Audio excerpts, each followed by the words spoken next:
Hey everybody, this is herculespetix, founder, curator, docent, and gift shop employee of the herculespetix Academy of Comic Book Studies. Today we're going to be looking at The Luck in the Head, a graphic novel produced in 1991. The writer is M. John Harrison, a science fiction author from England, and the art is by Ian Miller, who I'm pretty sure never did a comic before this. He was just an artist. I don't know if he ever did anything after, but it's a very interesting graphic novel. This was part of the Victor Golan's The VG graphic novel line, which did a lot of good stuff like Alan Moore's A Small Killing and Neil Gaiman and Dave McKeon's Signal to Noise. And but those were actually taking real comic book writers and artists. And this one, getting two guys who never did a comic before, you can kind of tell there's some beautiful, amazing stuff in here. But it's also like, okay, these guys don't really know how to do comics necessarily. You know, good storytelling, stuff like that. The writing is, I don't know. Well, we'll get into that when we look inside. The main reason I'm holding on to this, and this has been in the Academy's collection, is the art is pretty stunning. There's some amazing stuff in here. And I almost consider this just like a great art book. The story isn't so great. But as you can see, this guy's trying all different kinds of stuff. I think he obviously did like graphic design and stuff.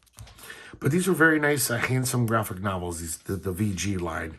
I wish it went on longer, because they definitely did a lot of valid stuff. Really nice title page here. The lettering is by Carol Kemp, and I'm just mentioning that because it's very problematic. So the story is set in Euroconium, this bizarre fantasy city, and I guess these were there was some short stories about Euroconium, and then a full-on novel written by M. John Harrison. So these are, as far as I know, these might have just been adapted by the artist Ian Miller. I don't know if Harrison was involved in actually, laying out the stories and putting it in a comic form. I don't think he was. I think Ian Miller just took his prose and did his, adaptation. But man, look at this art here. This is crazy, some of the stuff he does. It's like the classic old, like early 20th century illustrators, but totally tweaked and drenched with, I don't know, some kind of a hallucinogen. But this is some amazing stuff here. I could stare at this for a long time. There's so many little interesting architectural things in here. Really inventive stuff. So he does a lot of this throughout the book, using like photos and then retouching them. He does it, there's definitely some more interesting versions of this later on in the book where he really just like will use an eye and then the rest of the face will be drawn.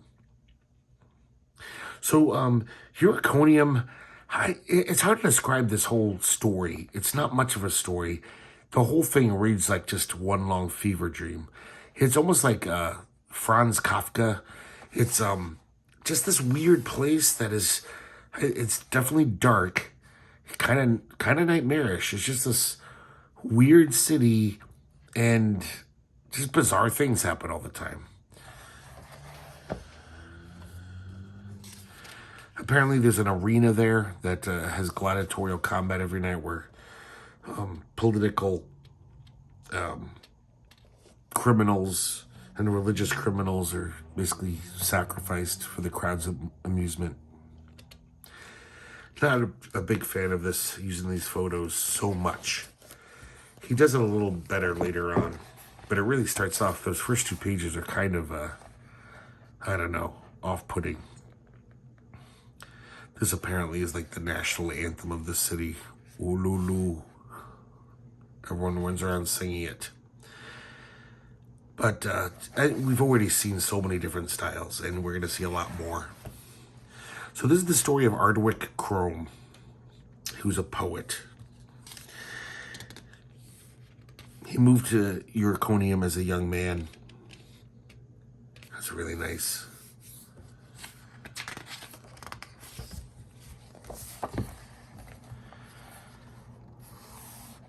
And he reminisces about his youth growing up in the country. Even though he says that he has this fondness for it and it was this very peaceful, idyllic childhood, it still looks nightmarish the way Miller draws it.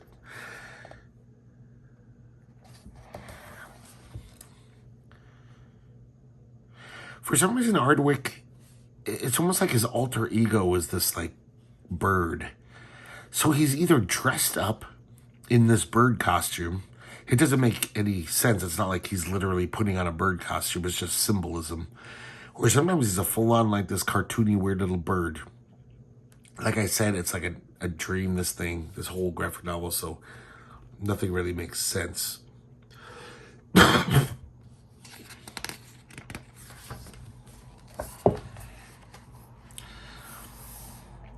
Oh, the reason why I mentioned Kelp earlier, the letterer.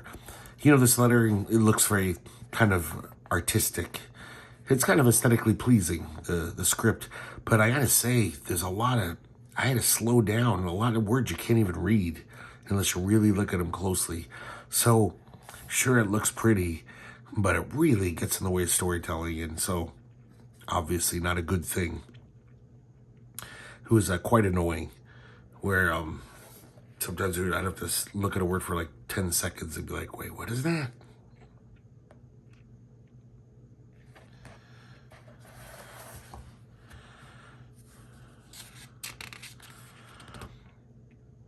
I do really like this art, though. It's just so all over the place. And his colors are beautiful. And this guy's obviously, he knows art. He knows what he's doing. But this reads like a heavily illustrated prose story. Not much storytelling. It's like we see the block of text and this illustrates it. It illustrates it very interestingly. In fact, he and Miller add so much to this. The writing isn't very good. There's dreamlike stories that are kind of dada nonsense, not much narrative.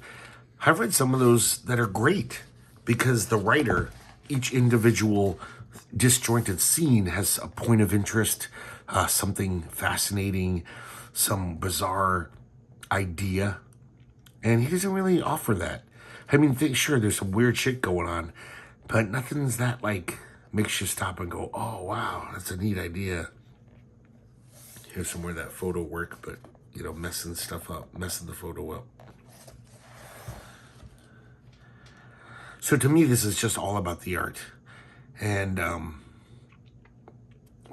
yeah, this guy's just basically drawing all these disjointed things. Things happen for no reason, are never recalled, It's not like there's a callback to him. It is like a dream, so he does capture that quality. But it's also, I don't know, not a fan of this guy's writing, just from this.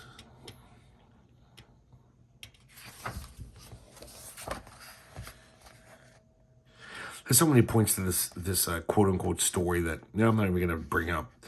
But I'm just like weird little things like, oh, he's got to carry this goat around for some reason. It's part of this ceremony. Somewhere that beautiful painted color. And then I love the contrast of that beautiful painted color and the just like charcoal, really rough. They get even rougher. At some points, they're just like little sketches, outlines, and it looks really good. Almost everything, though, looks pretty horrific in this.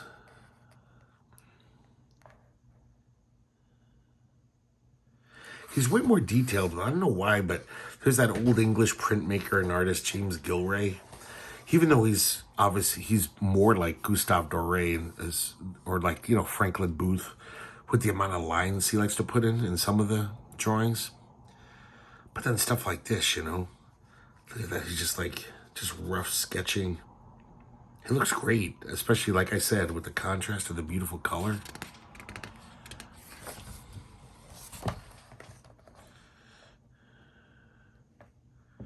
There's some more of that photo stuff. Yeah, I can only imagine just like a guy like Neil Gaiman or Alan Moore. They would have made this more interesting. Like the little weird things that happen would have been little fascinating little incidences, even if they were disjointed and the whole thing doesn't really tell a good story. This could have been way better.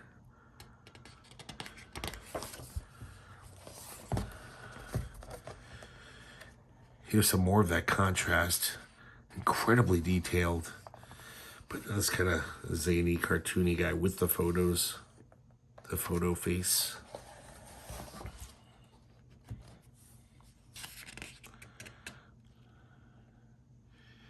He definitely does, I guess to Harrison's credit, the writer, he does really set up this just otherworldly city that just seems to, it does seem fully realized. Like, I would like to see more stories setting here in this city. I just wish that there were more interesting stories set in the city.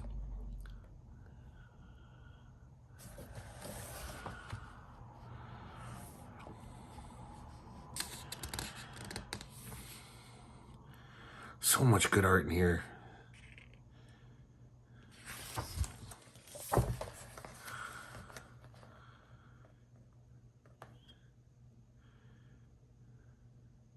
God, look at the color on this page. This is really nice watercolors, I think. Some beautiful stuff. This windmill with screaming heads on the ends of its blades. I like this page too, where, you know, for no explanation, his arm starts dissolving in half of his face. And just the way this, just really sloppy. It's really effective though. Almost symbolically showing how he's just losing control of his muscles.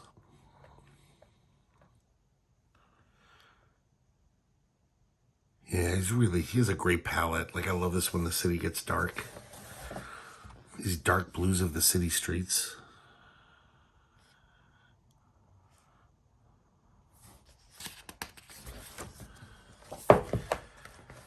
And, yeah, this page is pretty nuts too.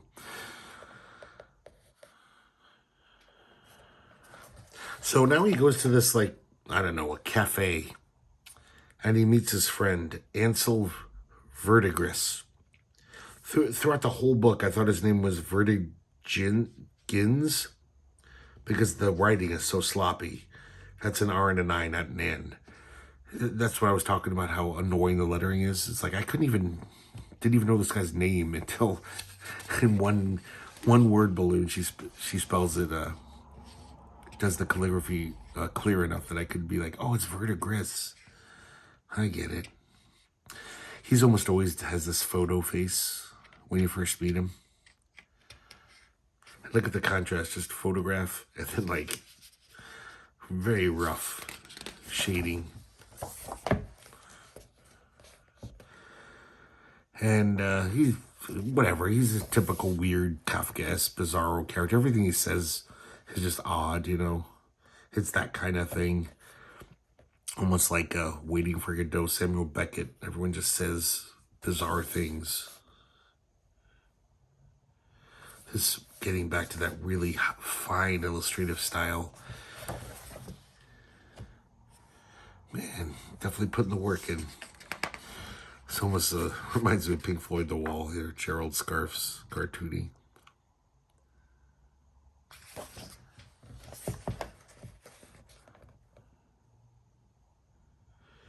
Yeah, I read this really slow. I was like, not only because the words, but I was like, okay, maybe there's some hidden meaning in here.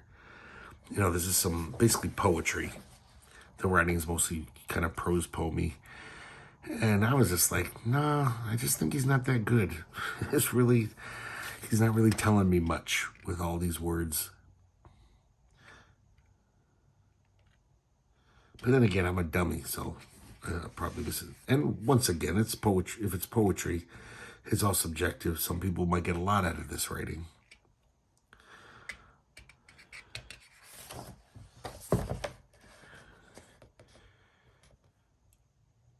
See, this is an example I was talking about. Sometimes he's just shown as this cartoony bird. And then Anselm looks totally different. Verdigris. People just change and morph, just like in dreams.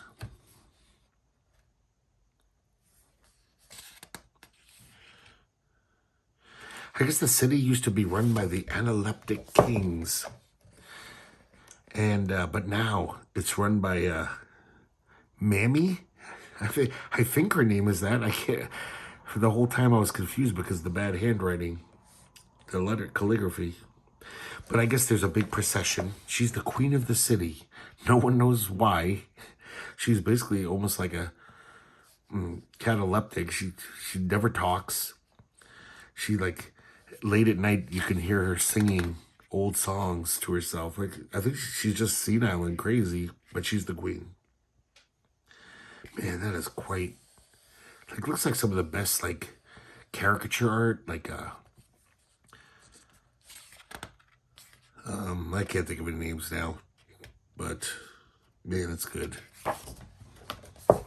There she is in all her glory. Mammy Vuli. She's quite a character. She really hates the analeptic kings, the ones she replaced.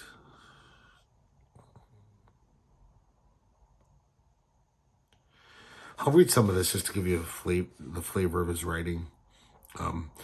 She wears a wig with a wooden crown, except on Fridays when she is carted through the city. Mammy Vuli sits alone all day in a wooden chair in an alcove in the labyrinth at Chenoir.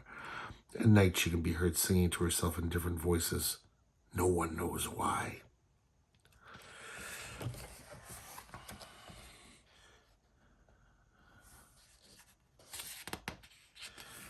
So this procession is just very odd and surreal. It's this is the kind of stuff why I like this graphic novel, where just these just odd incidents that be like, yeah, this is just human nature is not even normal here. Like it's not a different like alternate reality. Like even humans are whatever. They don't act like humans normally do. It's like a world full of lunatics. Some more really nice colors.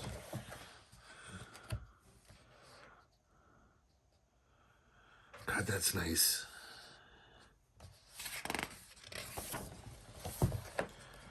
Oh man, look at this.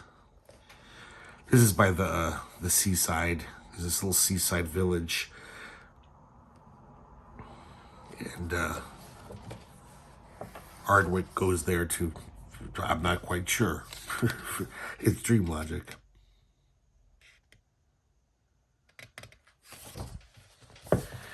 And then this is like a major player in the story. All of a sudden this woman insinuates herself into his life. And she's kind of like this, almost like a supernatural creature. And she has this, where's this insect head? I don't think they ever name her. I think he just calls her the woman with the insect head. Here's another one of those things. For some reason, for the next 20 pages, we just see Ardwick holding a fish the whole time. Every scene, he's just holding this fish. Pretty cool image of this woman with the insect head. Looks pretty wicked. She tells him that he has to kill the mammy. For some silly reason, or like, so she can, what was it, so he can stop dreaming? No, that's another thing. Yeah, which they don't explain why he wants to stop dreaming, but.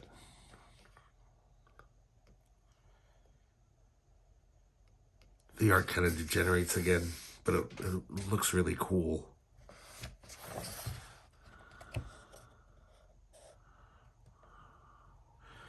Here's that stupid lamb again. Kill the mammy. I don't know if you guys can see this, but maybe comment. Do you think that's...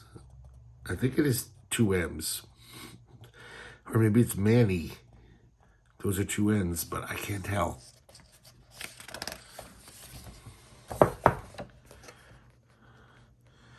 So then this goes on for a few pages where she's just... It seems like she's living with him. She's moved in.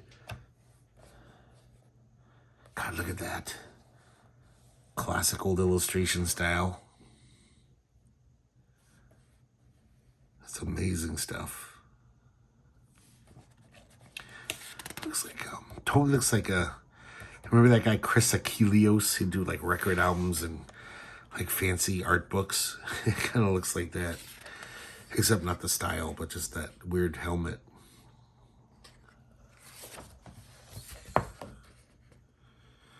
I like when it breaks down like that. Look at that, it's just like just a bunch of slashes of his charcoal pencil. It kind of gives the illusion of real movement.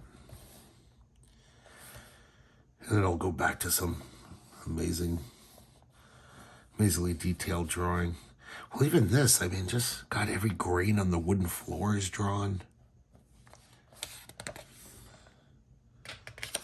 That's another good one.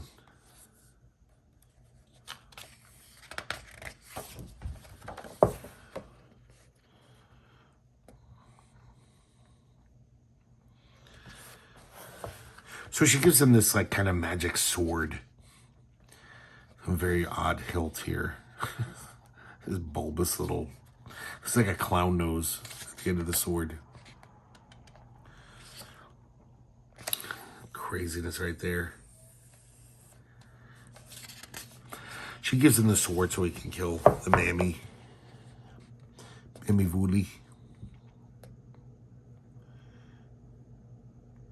Once again, look at the cross hatching here. This guy's a nut. That's a lot of work. It looks great though. Oh, some of these colors just like a slap to my eyeballs. There's the bird motif again. I have no clue. I think he just pops in and out of his bird symbolism.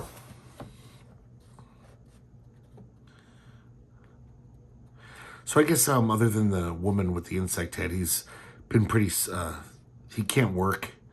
He's just so, all this shit is preying on his brain. He hasn't been able to write his poetry. And his buddy Anselm has kind of disappeared. Yeah, I'm sorry, Ansel. Ansel Verdigris. But then Ansel Verdigris reappears, totally looking different.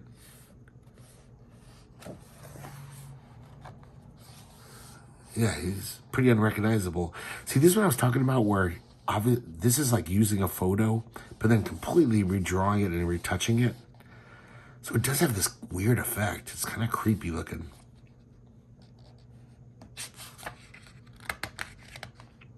And he starts ranting and dancing around the place.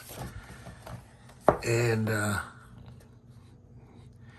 then Ardwick, our hero, says, it's like, oh, I can't believe he betrayed me.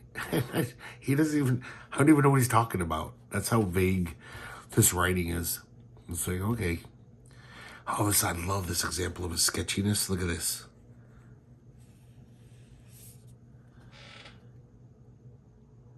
Here too. Oh, some more combination of the charcoal sketchiness and the beautiful colors. This really is just like a graphic tour de force, man. He's trying so many different things in this. So I guess there's a big procession with Mammy Vooley. It's kind of like a parade. She's walking through the streets. Kind of this celebration. Celebrating the end of the Analeptic King's reign and the ascension of Mama Vooley all those years ago. I'm sorry, Mammy Vooley. He was like statues of the old Analeptic kings. God, this art, man. So ornate, some of it. There she is again, Mammy.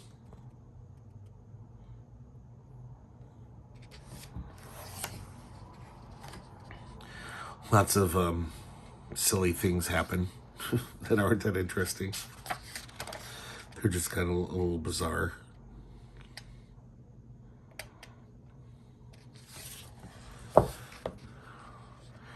Oh man, look at this crazy page here. Just if you blur your eyes, that looks neat. Just the mix of colors and his little swath here.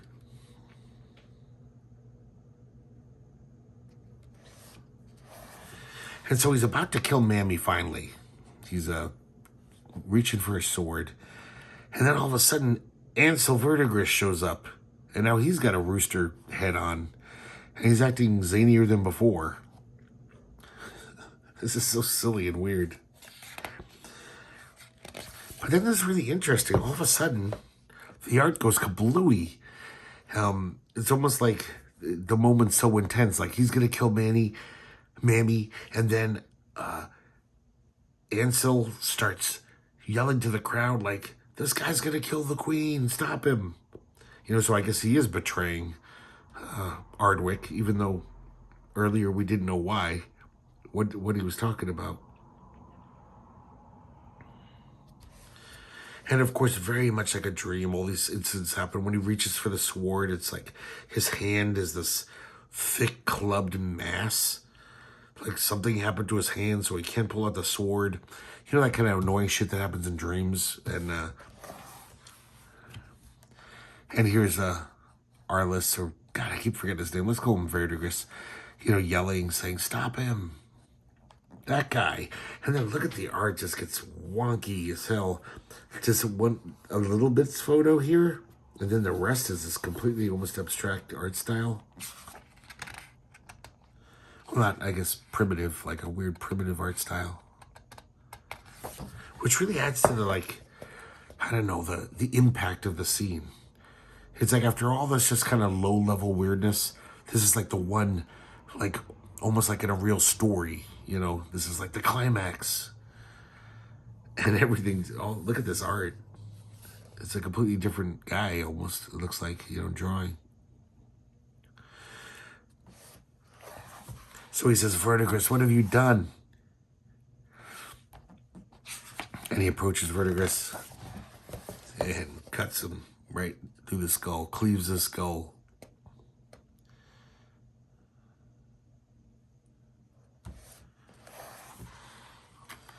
He'll return to the old style of the art. But then the actual action is this very different style. And then he chops off his arm too. God. I don't even understand what the thought process behind this. Like, I'm sure he does, because it still looks great to me, but this completely scratchiness, and then this is fully painted, the rest of him. And then the photograph too.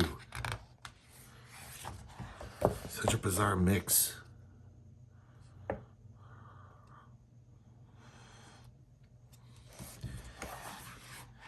And then more kooky stuff happens.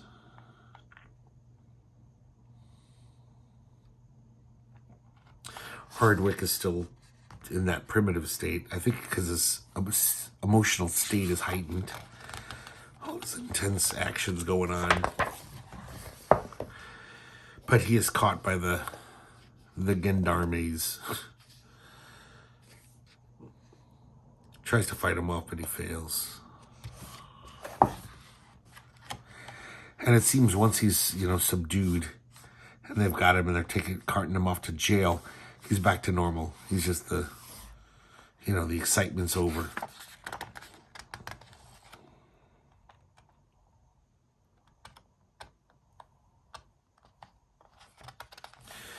It basically looks like the woman with the insect head betrayed him.